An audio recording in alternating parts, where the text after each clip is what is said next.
राधे राधे मित्रों।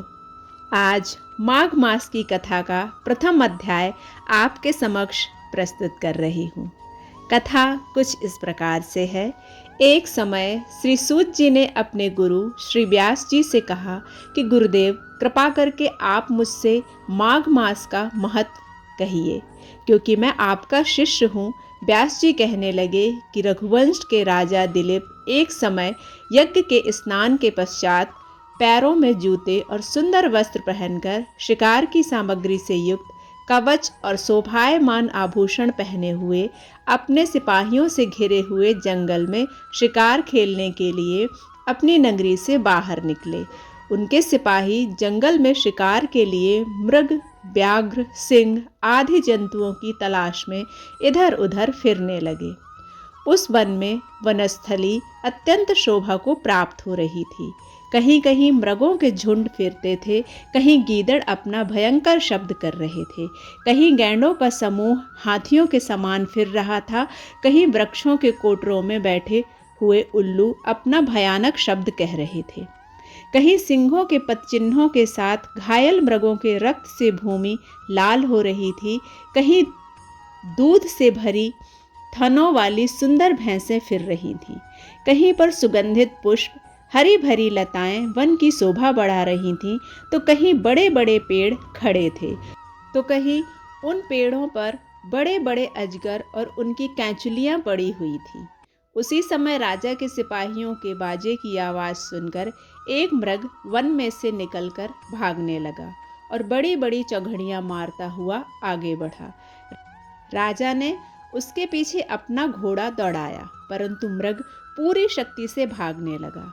मृग कांटेदार वृक्षों के एक जंगल में घुसा और राजा ने भी उसके पीछे वन में प्रवेश किया, परंतु दूर जाकर मृग राजा की दृष्टि से ओझल होकर निकल गया।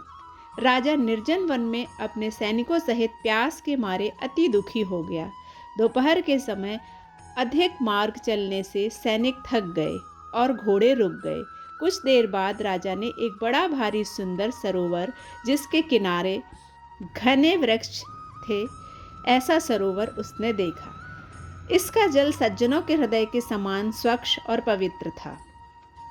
सरोवर का जल लहरों से बड़ा सुंदर लगता था। जल में अनेक प्रकार के जंतु, मछलियां आदि स्वच्छंदता से इधर उधर फिर रही थी। दुष्टों के समान निर्दयी चित्त वाले मगरमच्छ भी थे। किसी किसी जगह लोभी के समान सिमाल भी पड़ी हुई थी। जैसे विपत्ति में पड़े हुए लोगों को दुखों को हरने वाले दानी पुरुष के समान यह सरोवर अपने जल से सबको सुखी करता था। जैसे मेघ चातक के दुख को हरता है, इस सरोवर को देखकर राजा की थकावट दूर हो गई। रात्रि को राजा ने वहीं विश्राम किया और सैनिक पहरा देने लगे और चारों तरफ फैल गए।